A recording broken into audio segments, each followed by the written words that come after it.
What's up? Welcome to the first Raw review at Beach Wrestling Reviews. Let's get right into it. Now, Raw starts off with the opening segment promo with Seth Rollins, and he comes out and he's mainly, just bragging and bashing, Cena, how he broke, Cena's nose last week during that shoot knee. Now, the only problem I have with this, I would expect him as a heel to do that, which was good. But like the only problem I had with this was like when the show first started, you had the commentators. That was like the first thing they showed was like replay after replay of Seth Rollins getting that knee into Cena, and then Seth Rollins comes out and makes his promo, and then he comes out and says, "Well, if you don't believe me, take a look." And then he shows the exact same replays that we just saw literally about 5 seconds earlier. That was the only problem I had with that. And then, he goes on and brag a little more.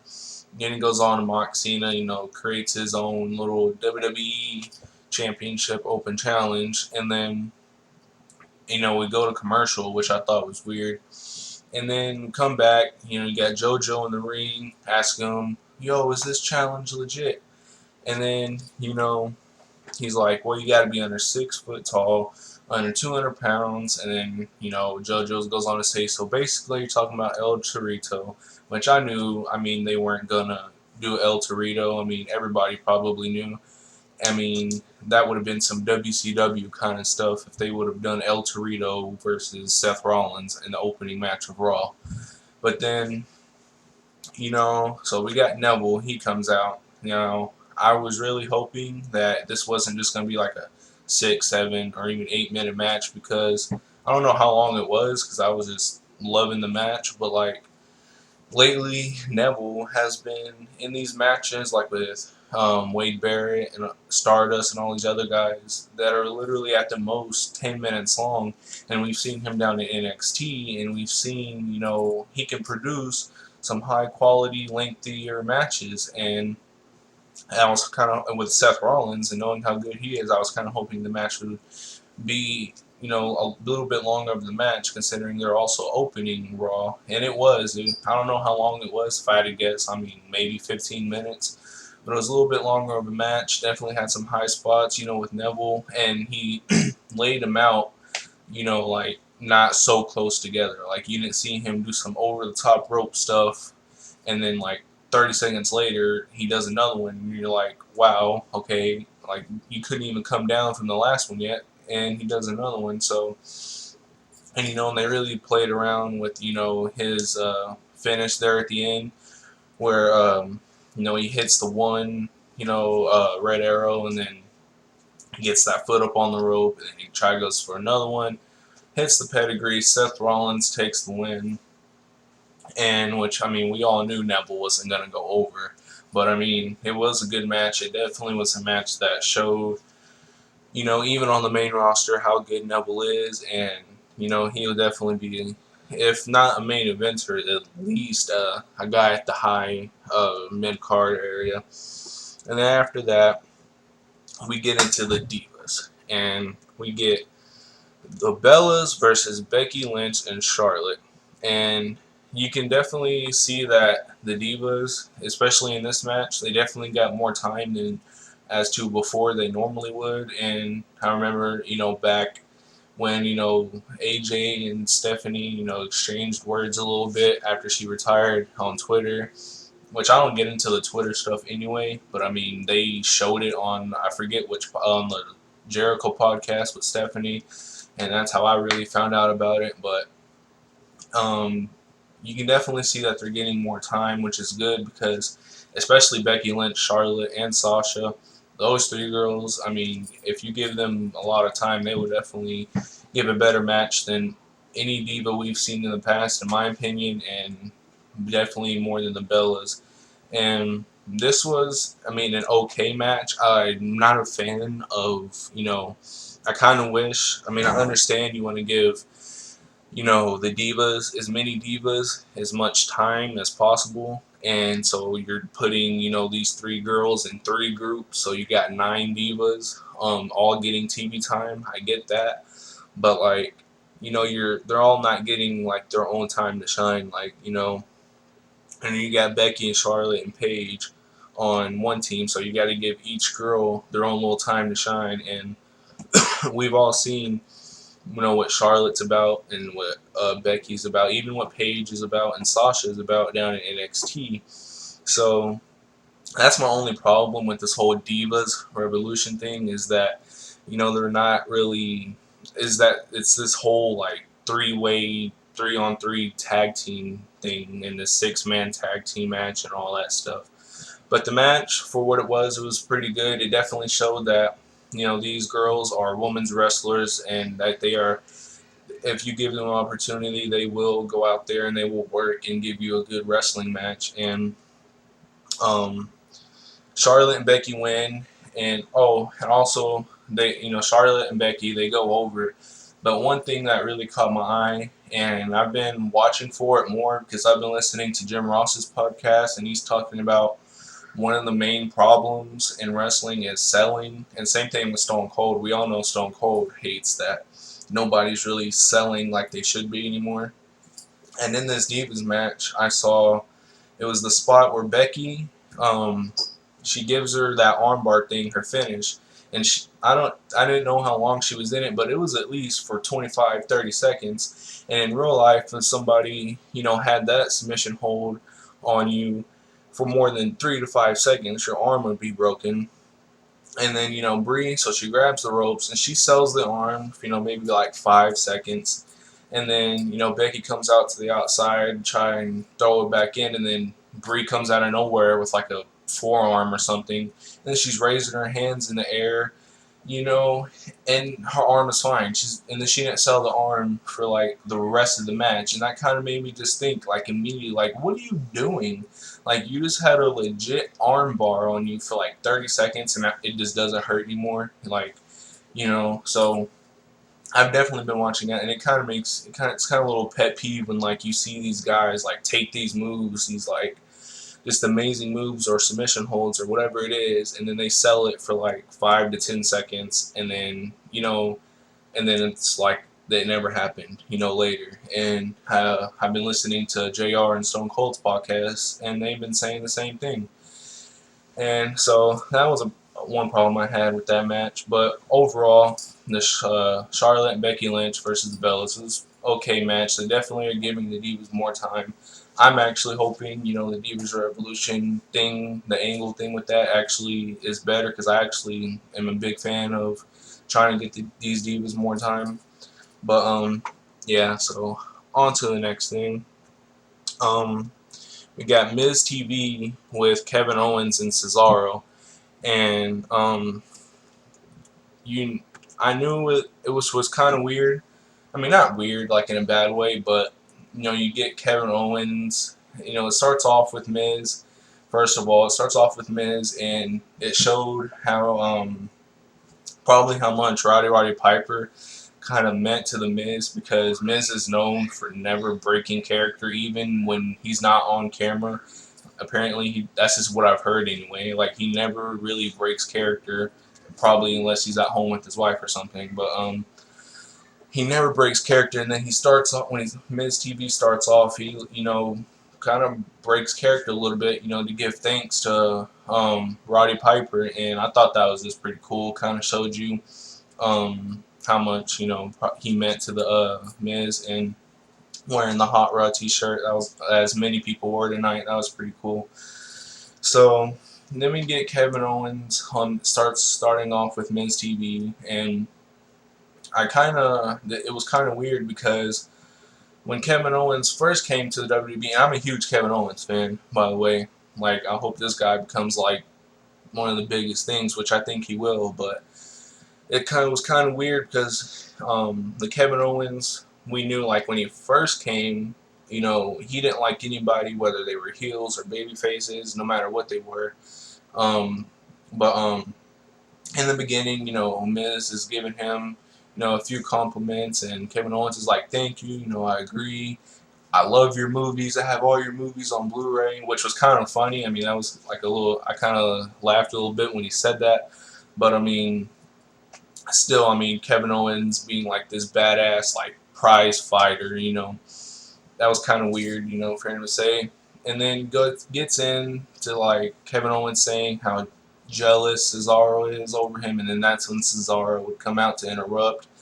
And we all knew this wasn't going to be like a long like segment or promo, because you can definitely see Cesaro, by the way, is working and getting better at his mic skills, but he's still not to the point where he can go out there and like cut just this long promo back and forth with a guy like Kevin Owens, who's really good on the mic. But so he comes out and exchanges some words, and the whole Owens walk thing, which is also pretty funny on Cesaro's hand. And then we got so then they get into a little scuffle. Kevin Owens walks down, and then Miz gets in Cesaro's face and is like, saying whatever the Miz is saying, he's just being the Miz. And then Kevin Owens comes in, pushes the Miz right into Cesaro, tries to get a little sneak attack, and then it backfires, and then that's pretty much the end of that little segment. And by the way, with Cesaro and Kevin Owens at SummerSlam, if they're given the right amount of time, I can definitely see them having like the match of the night. I mean, with these two guys' wrestling abilities, I'm not an expert or anything at booking, but or giving people time or whatever that is, but I would give those guys at least 20 minutes, because if you gave those guys that amount of time, or at least the same amount of time you gave Kevin Owens and Cena, if you gave that amount of time to Kevin Owens and Cesaro, it'd be an even better match than probably what we saw with Kevin Owens and Cena. And those were actually really good matches, and everybody, it blew up Twitter. Everybody, Stone Cold, JR, Jericho, all talking about, those are hands down matches of the night each time on each pay-per-view. So I really hope they give those guys like enough time, not just 10 minutes or 14 minutes. Those guys need some time, because that would just be an epic match. It would definitely steal the show, and I'm really looking forward to seeing that match. Then after that, we have Rusev versus Mark Henry. Not a long match. We probably all guessed how this match was going to go. I just listened to Jericho's podcast, had Mark Henry on it. You guys should definitely go check that out. That was actually pretty interesting to hear. But, we have Mark Henry, and Mark Henry now is coming up on probably the last few years of his career. So, he's definitely going to be doing the job. Whenever he is in a match, he's definitely going to be doing the job for whoever he's going up against. And, we've seen Rusev versus Mark Henry in the past.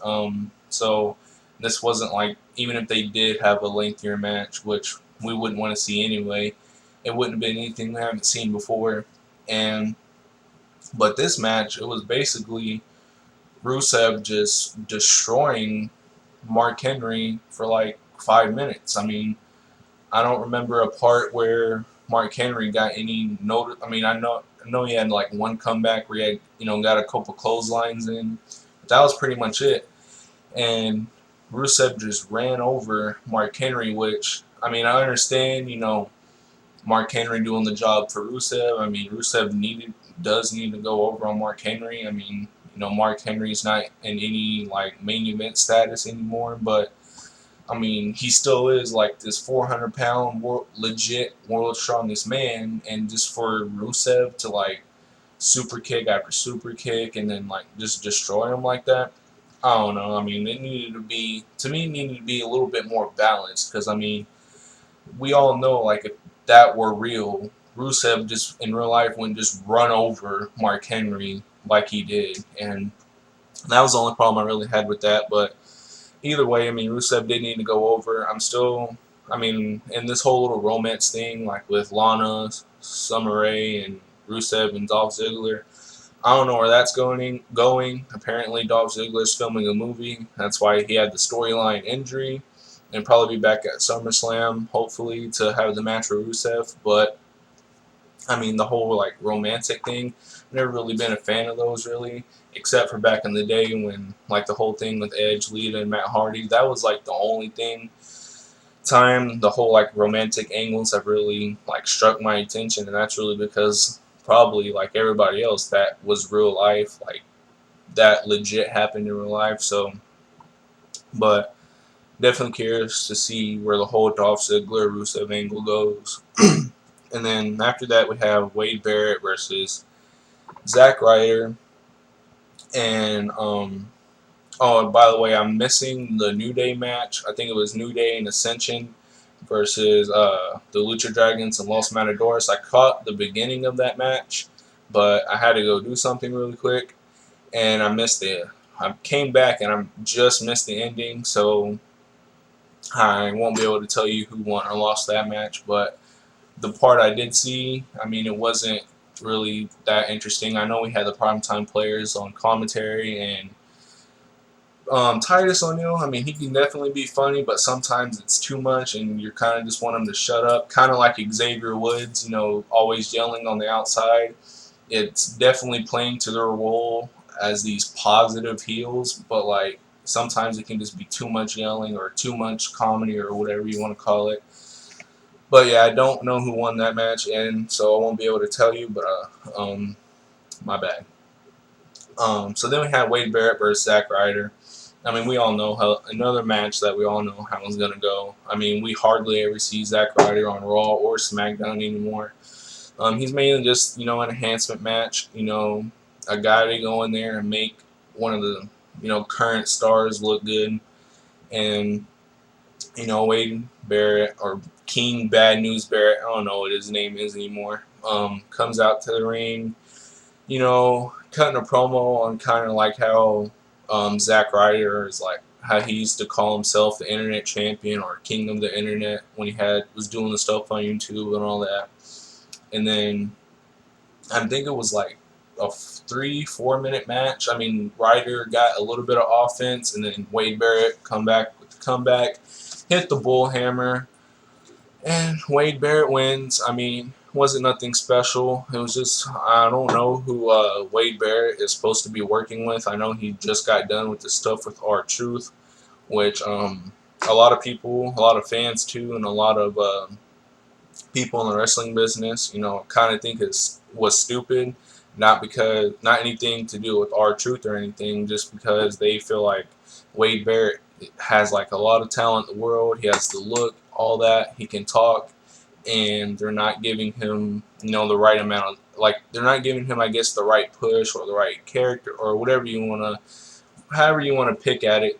He's just not being, I guess, promoted the way he should be, and which I can definitely agree with on a lot of that. But I mean, we'll see what happens. I don't think he's working with anybody specific right now. He's not doing an angle with anybody.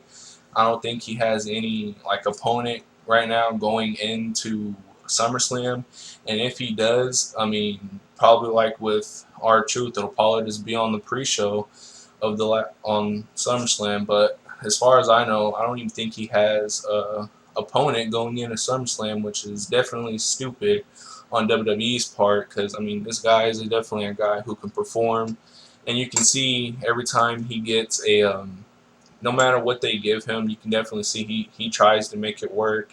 I mean, the whole bad news thing, everybody at first thought that was going to be stupid, and then even as a heel, people started kind of cheering it and copying him, and it definitely got over. And then this whole King thing, I mean, it never really gets over, but I mean, you can definitely see he's trying his best and doing some things to, get as much steam behind him as he can. But I never got why just because you win King of the Ring, you have to become a legit king yourself. I mean, why do you got to come out to the ring wearing a crown, the scepter, and the robe and all that? I never got why just because you won King of the Ring, you have to now be the king. I mean, didn't Stone Cold win King of the Ring back in the day? And I don't remember Stone Cold ever coming out to the ring wearing a crown and talking about his royal servants and all that stuff. So, but that's my opinion on that. It was Wade Barrett versus Zack Ryder. Wade Barrett won. Then after that was when we had the Paul Heyman and Brock Lesnar segment promo. And as you know, I mean, every time Paul gets on the mic, you know you're about to get something interesting and cool. You know you're not going to be disappointed when Paul Heyman gets on the microphone and Brock Lesnar standing in the middle of the ring like a beast. And so, Paul Heyman comes out, or we come back from commercial, and Paul Heyman's already in the ring.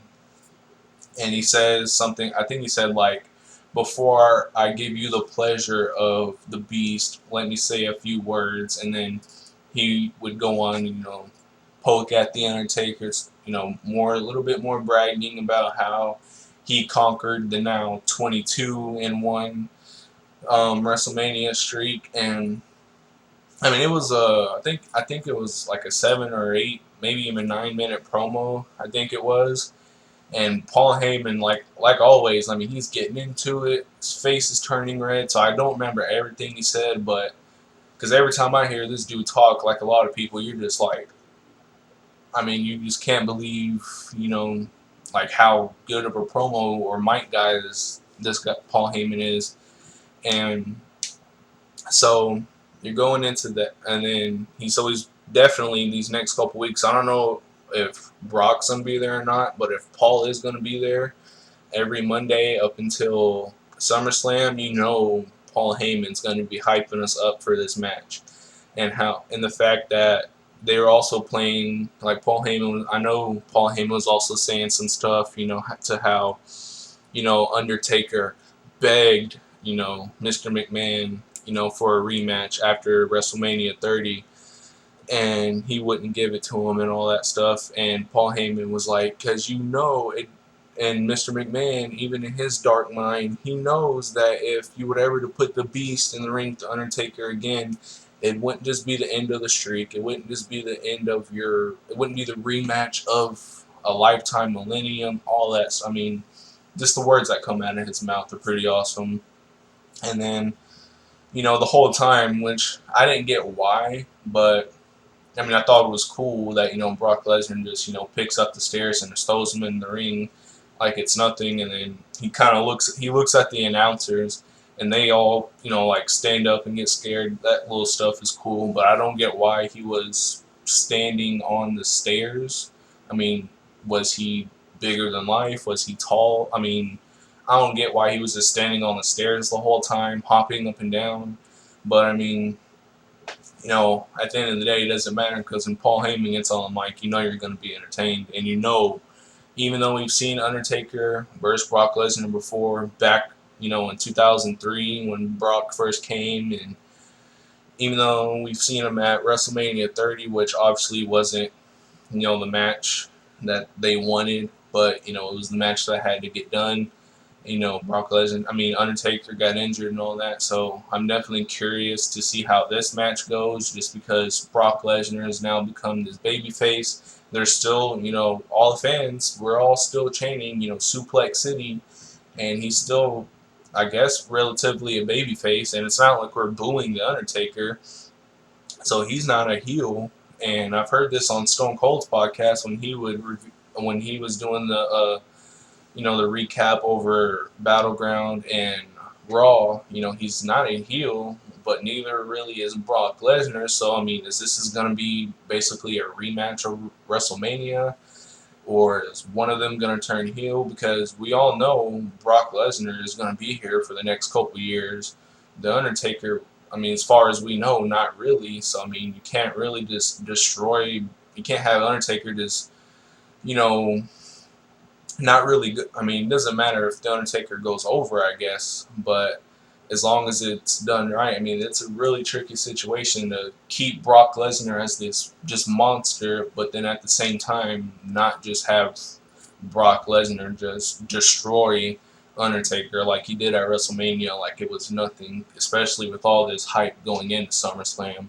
And this is SummerSlam, the second biggest, event in WWE, so definitely curious to see how the match goes. I mean, we all know that they're going to be hyping the hell out of it until SummerSlam, but I'm curious to see what Brock Lesnar and Undertaker do to like how this match works out.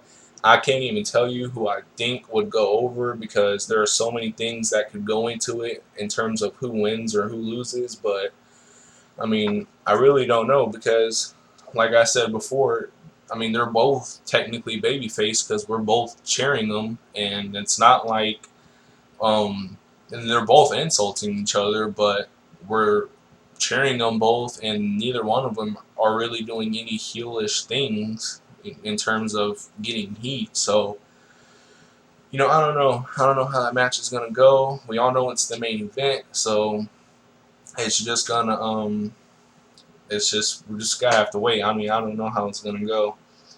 But then after the Paul Heyman Brock Lesnar segment, we got Paige versus Naomi, and tonight we got that whole thing with Paige, Becky Lynch, and Charlotte are calling themselves the Submission Sorority, I think it is, and um, which is it sounds kind of cool, but I mean we all know like Charlotte with her figure four, and Becky with her armbar, and Paige with the PTO, but to call themselves like the Submission Sorority, like yes, they all have finishers that are submissions, but like I remember, like okay, like back when Daniel Bryan first started in his career, and he was like this submission specialist, and Daniel Bryan did like a bunch of submissions during his matches, and then eventually would lead to his finisher, the Yes Lock, or back then it was called the Lambell Lock, and then the No Lock, and then the Yes Lock. That's a whole other conversation. But I mean, they only have between them one submission finisher, so to make yourselves out to be like this submission group is I thought was kind of weird, but I mean it's a cool name, but either way. And then I also remember for a while Paige, for I think it was when she was Divas champion for that second time, she wasn't even using the PTO. She was using like that DDT type move, which was cool.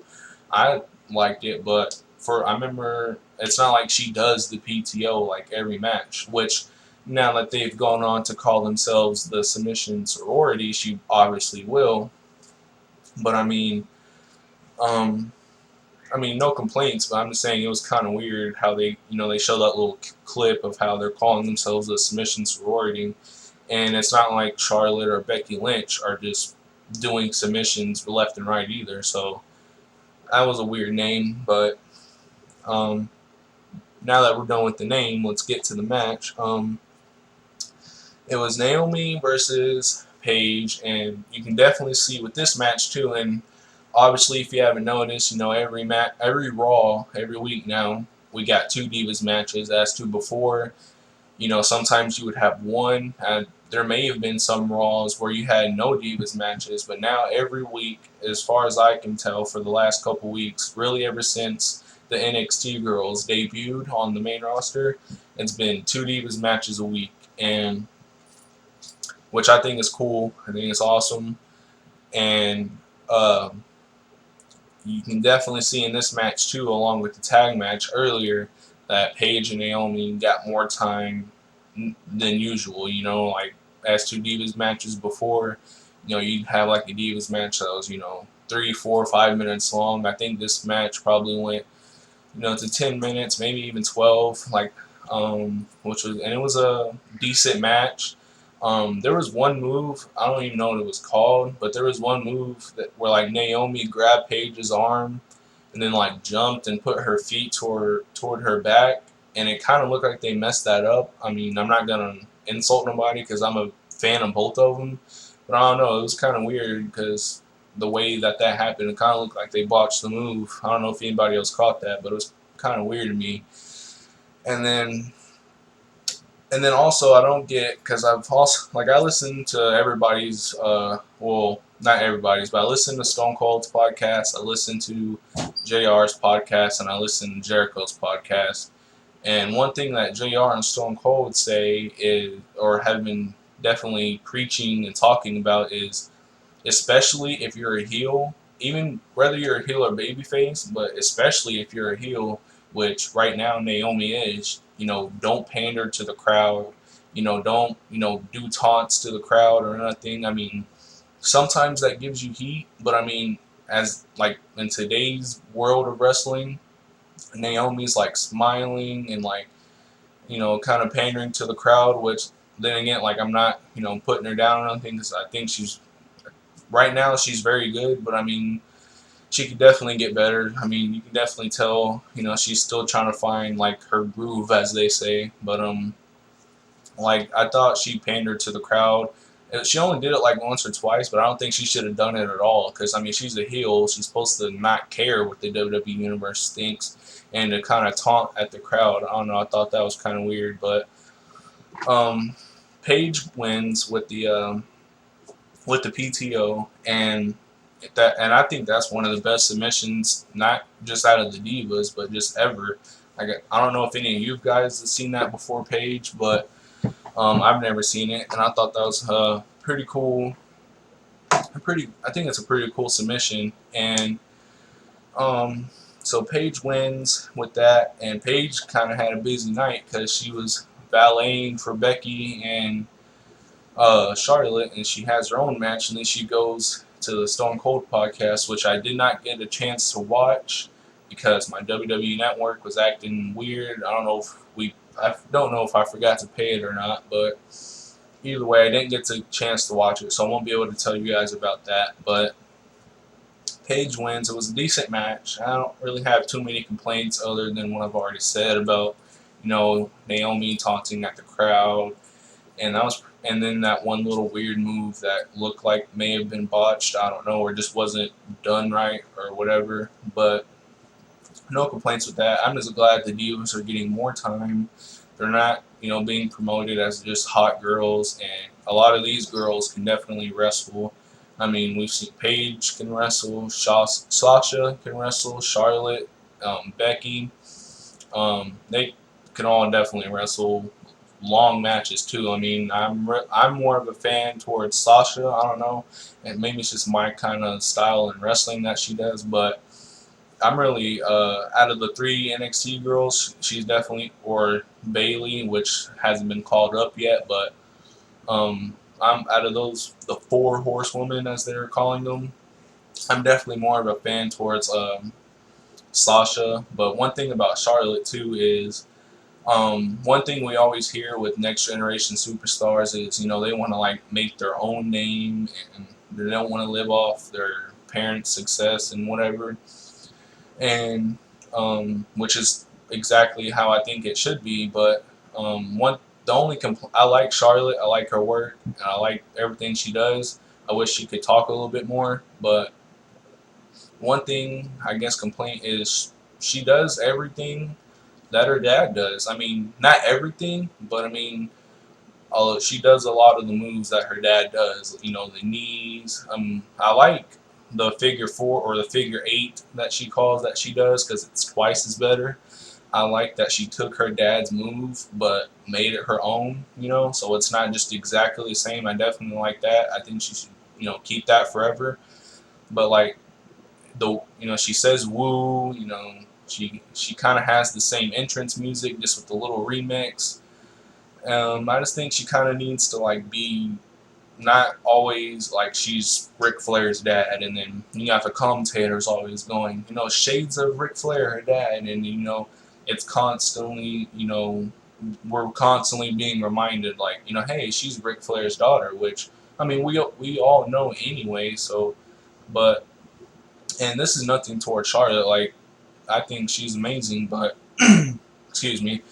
But I don't know. Maybe I just think we don't need to constantly be reminded that she's, Ric Flair's daughter. Maybe she should change up her moveset just a little so that she's not doing so much of her dad's moves. And that'd be my only complaint towards Charlotte. But definitely looking forward to what this whole Divas Revolution goes on to be.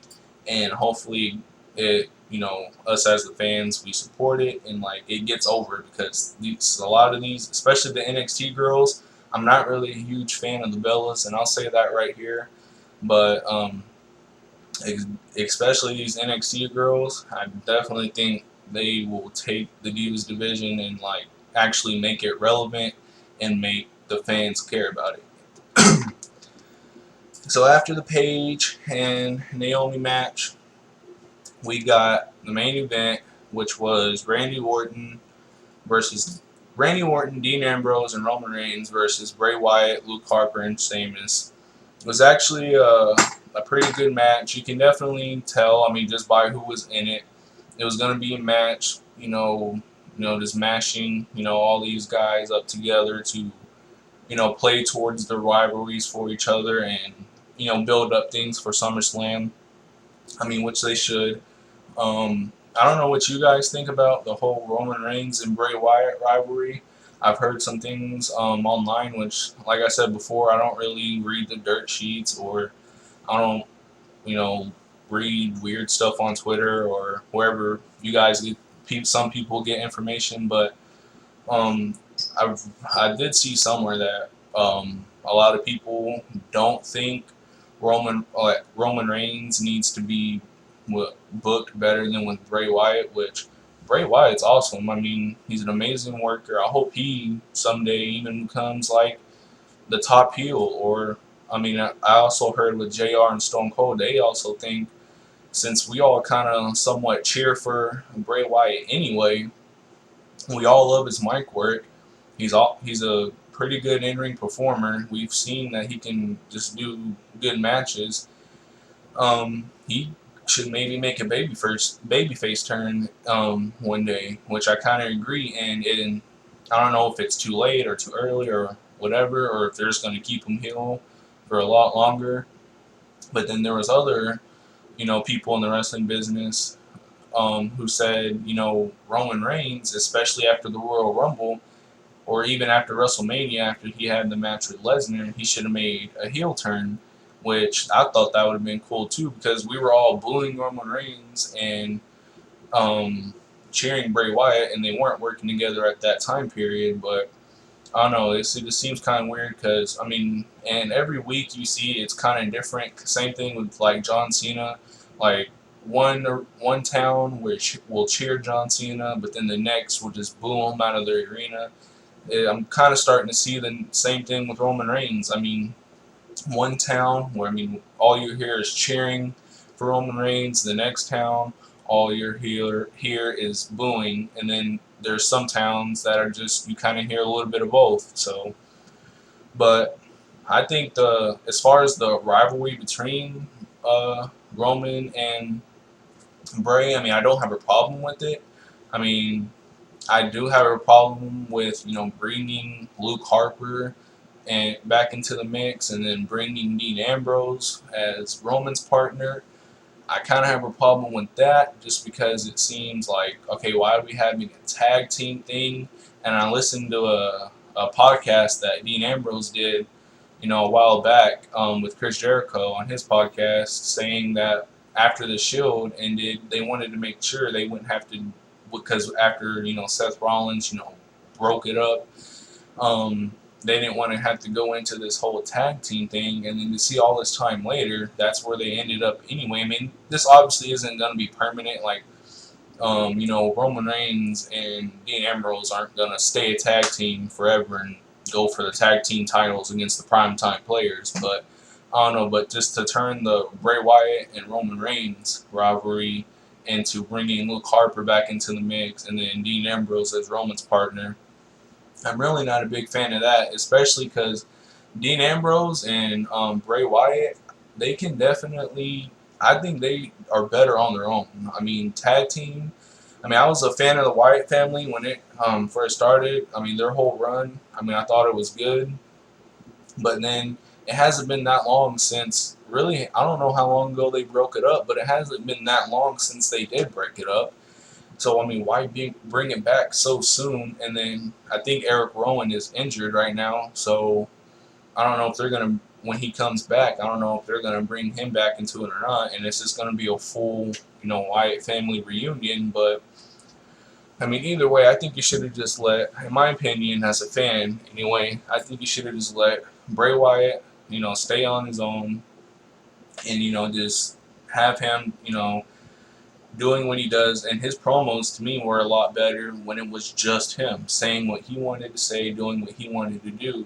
now you see, Luke Harper kind of has to get, his little words in, during those little segment promos that he does on TV. So, I mean, I'm not really a big fan of adding Luke Harper and Dean Ambrose into it. And Dean Ambrose, I mean, it's kind of weird how they are putting him with people. Like, one minute he's in the main event, working with Seth Rollins or whoever was in the main event, and then the next minute he was working with Luke Harper in the opening matches and street fights and stuff. Like, it was so weird. And that's another thing. Dean Ambrose has already worked with Bray and Luke Harper before, so it's not like, then again, adding Dean Ambrose into this, I mean, how much more new stuff are we going to see? Like, and I don't know. But I'm just not really a big fan of adding these guys as a tag team rivalry now. But regardless, back to the main event, which was Dean Ambrose, Roman Reigns versus Bray Wyatt, Luke Harper, and Sheamus. And the whole thing with Randy Orton and Sheamus too, to a degree, they definitely have good matches, and Sheamus, he can definitely talk on the mic as a heel, which I love Sheamus as a heel. Now everybody says he looks stupid. I think that's kind of funny. I actually think he looks kind of cool. I mean, the mohawk, the beard thing is weird. It kind of reminds me of Chris Jericho back in the day. He had the braided beard thing, but the whole mohawk thing, I think that works for Sheamus. I mean, he's doing pretty good to me. He has good matches. He's changed some things up in his moveset. New entrants, new music. He's definitely just reinvented himself, and he's happy with it too. I've heard his podcast. I think it was Chris Jericho, and it was pretty. I like what Sheamus is doing right now. And then with him versus Randy Orton, those two are going to have good matches. Um, um, and then going into SummerSlam, that's what this whole 6-man tag team thing was about. Building things up for SummerSlam, making sure everybody looked good going into SummerSlam, following the next couple of weeks, and they definitely did. I think this match may have been like 14, 15 minutes long as well. It was pretty good. It kind of got off to a slow start, and you kind of played with the whole thing with Roman Reigns wants Bray Wyatt, but then somebody else tags in, and then Roman Reigns says, "Whatever, I'll fight you. Then I'll get Bray Wyatt." But with that stuff, it was kind of like too much. Like, just have these guys have a little punch off or whatever, and then have them tag out. But for the most part, it was pretty good.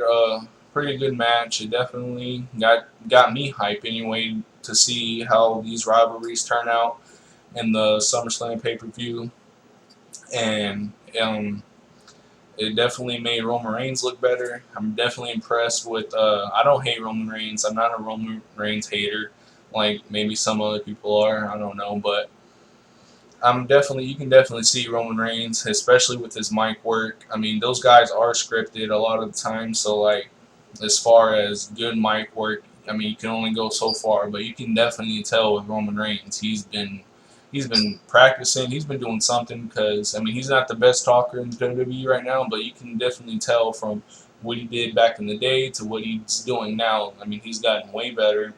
His ring work has gotten way better. I mean, he can definitely perform really good matches now, way longer matches than when he used to, and you can just tell Roman Reigns is getting better and better by the day. So I'm a fan of Roman Reigns. I'm definitely interested to see how they book him after this whole, Bray Wyatt thing is over, because, for a while they wanted this guy to be in the main event, but then the stuff at the Royal Rumble went down, and then, he had to do something, and now he's working with Bray Wyatt. So I'm interested to see after the whole Bray Wyatt angle how they're going to book this guy. But, we'll just have to wait and see after SummerSlam. And, they all look like stars tonight. I mean, overall, out of a scale of 1 to 10, last night's Raw, I would probably have to give, a 7 or 8. I mean, there wasn't any bad parts of Raw, but, I mean, it wasn't perfect. There were a few things I could have, done without, but overall, I'll probably give it a 7 out of 10. It's a pretty good night for Raw. Definitely got you hyped for SummerSlam. At least it got me hyped. I'll definitely be watching SummerSlam. I'll be giving you guys a review on that too. Let me know what you guys think about SummerSlam being 4 hours, just like how it was for WrestleMania. You know, a lot of almost every wrestler, as far as I've heard, thinks it's just really hard to, and even Triple H and the writers themselves. I mean, it's just really hard to write, Raw, which is 3 hours, and then to do SummerSlam is going to be 4 hours. I mean, just like WrestleMania was, like, that's adding a whole another hour. And I live in Texas, so it'll be starting at 6. So that's 6 o'clock from 10 o'clock. So I'm definitely curious to see what they're going to do in that 4 hour time frame. Because as far as I know, I mean, we only have like 5 or 6 matches that we know are going to happen. I mean, which is already a good number. I mean, it's a good amount of matches, but are you going to, like at WrestleMania, which was 4 hours, you had like a live music performance there. Like, curious to see what they're going to do to fill that 4 hour time span. Do you guys think 4 hours is too much for SummerSlam? Let me know in the comments below. Please let me know if you like this review. Please like, subscribe, share, and favorite. Peace out.